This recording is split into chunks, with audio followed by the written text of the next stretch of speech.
አንዷ ከገጠር አንዷ ደግሞ ከከተማ።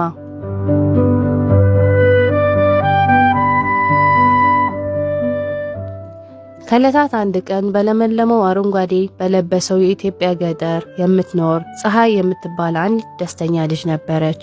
በሌላ በኩል ደግሞ በትልቁ በፎቅና በመኪና በተሞላው ከተማ የምትኖር ሊንዳ የምትባል የቅርብ ጓደኛዋ ነበረች።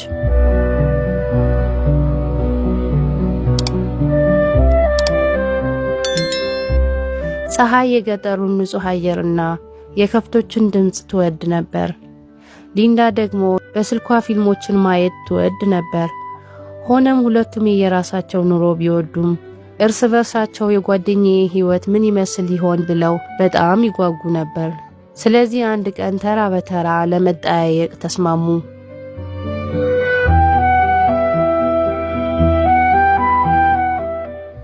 መጀመሪያ ሊንዳ ሻንጣዋን አሽጋ ወደ ገጠር ተጓዘች። ፀሐይ ጓደኛዋን ስታይ በታላቅ ደስታ እየሮጠች ተቀበለቻት። ፀሐይ ሊንዳን ለየት ያለ የገጠር ምሳ አቀረበችላት። ምግቡ ምን እንደሆነ ታውቃላችሁ ልጆች?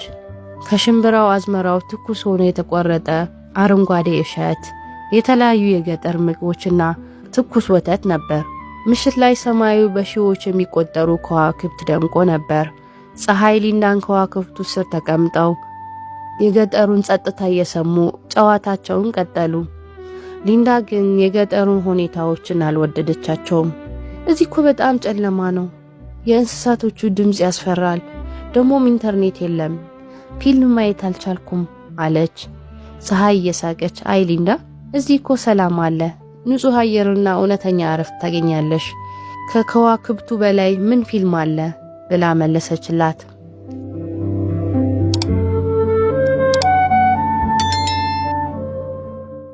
በሚቀጥለው ሳምንት ፀሐይ ተራዋ ደርሶ ወደ ከተማ ሄደች። የሊንዳ ቤት ፎቅ ላይ ነበር። ቤቱ በኤሌክትሪክ መብራት ደምቆ ልክ እንደ ቀን ያበራ ነበር። ሊንዳ ለፀሐይ ዘመናዊ ምግቦችን አቀረበችላት። የሚጣፍጥ ፒዛ፣ ቀዝቃዛ አይስክሬም እና በፋብሪካ የታሸጉ ጣፋጮችን። ደስ የሚል የልጆች ፊልምም ጋበዘቻት።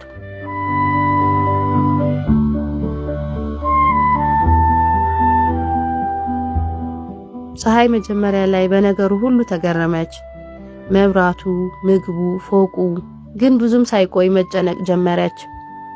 የከተማው ጫጫታ፣ የሰው ግርግር መተኛት ከለከላት። ሁሉም ሰው ሩጫ ላይ ነው። ሁሉም በስልክ ወሬ ተጠምደዋል። ማንም ተረጋግቶ አይጫወትም። የመኪናው ጭስም ይረብሻል።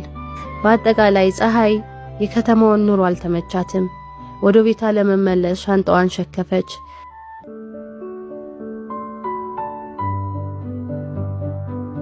ከመሄዷ በፊት ሊንዳን አቅፋ እንዲህ አለቻት። ሊንዳዬ፣ ያንቺ ከተማ በምቾትና በቴክኖሎጂ ተሞላች ናት። መብራቱም ያምራል። ነገር ግን እኔ የራሴን ሰላማዊ ገጠር እመርጣለሁ። በከተማው ድምቀት ውስጥ ሰላም የለም፣ በገጠሩ ጸጥታ ውስጥ ግን ህይወት አለ። እኔ ወፎቹን ጩኸትና የከዋክብቱን ብርሃን ናፈኩ።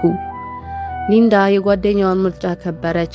ልክ ነሽ ፀሐይ፣ የሁለታችን ቦታ ልዩ ነው አለች።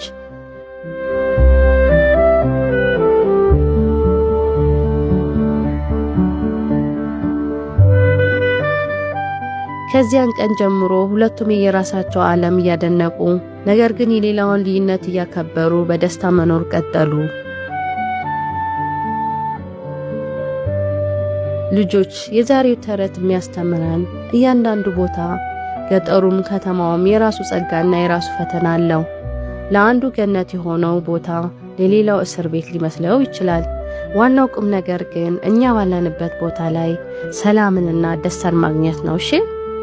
ተረቱ ካስደሰታችሁ ላይክ አድርጉ፣ ለጓደኞቻችሁም ሼር አድርጉ። ሌላ አስተማሪ ተረት እንድነግራችሁ ሰብስክራይብ ማድረጋችሁን አትርሱ። ደህና ሁኑ።